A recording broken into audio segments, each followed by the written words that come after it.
Hey YouTube, Rick Steele Customs, and I'm doing a video today on how to find the items that you're looking for. No matter how hard of a time that you're having finding any particular item, I will show you how I do it. And what I'm talking about today is my project van. First thing you're going to notice is the dashboard is all screwed up.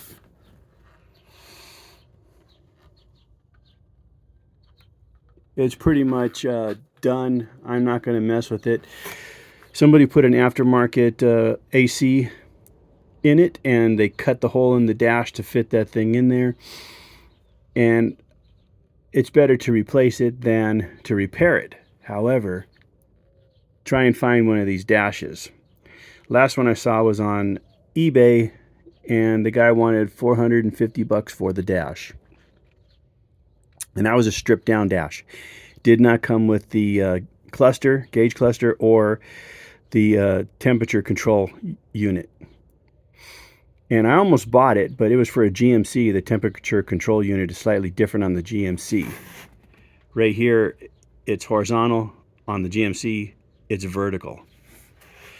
So I wound up not buying it, and boy am I glad I did.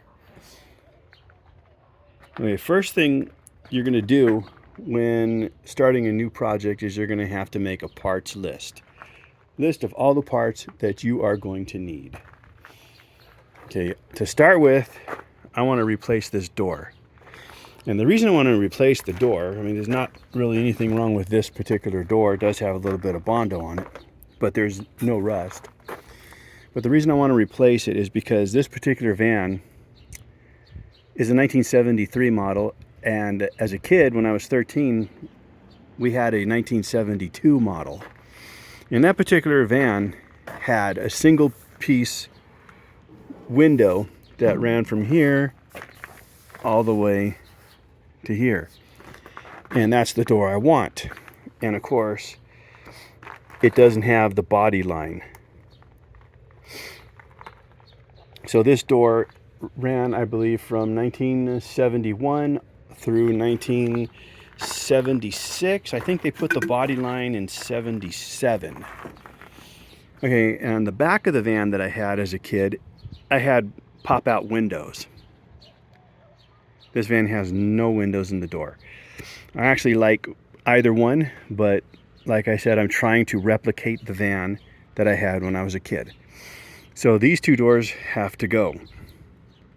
But that particular door on the left has the recessed license plate, and the bumper, I need a bumper in order to fit it up against, flush it up against the van like this one. And of course, I don't need a license plate indentation in the bumper. So one of the hard parts of this project is finding the door in recessed license plate with the window in it, and another bumper. All these parts are extremely hard to find. They don't reproduce them. You have to find them used on the used market. You could go with a later version, but as you can see, it has no recessed license plate. Another thing I need is a patch panel for that vent. I want to get rid of the vent. I also need patch panels for that window and this window here. Now this particular van, I bought it for $800. The people that I bought it from another guy who was the owner of the van and last registered owner, and they had sold the engine and transmission. And the people that bought the transmission and engine from the guy didn't really care about this thing at all, and they were not gentle with it when they removed the engine and transmission. They also removed the power booster, master cylinder, and the proportioning valve that mounts down here on the frame. They also did me the courtesy of cutting these hydraulic brake lines. I don't know why they would have cut that little 2-inch section out of that one, but I do need to replace all the brake lines. They also cut the electrical wiring harness. They also cut out the throttle cable, and they took the brake pedal, and they took the grill. This is not the grill for this van. This is a grill I use to mock up when I'm doing conversions from 78 rather, down to the 77 model.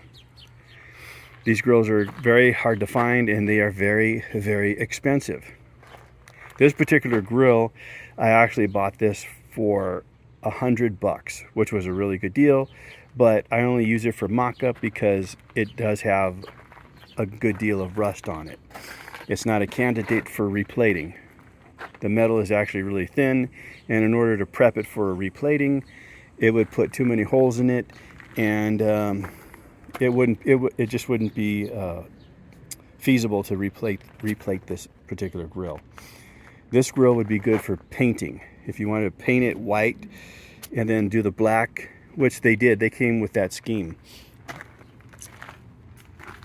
Now, this particular grill, I paid $500 for, but that particular grill is in incredible condition.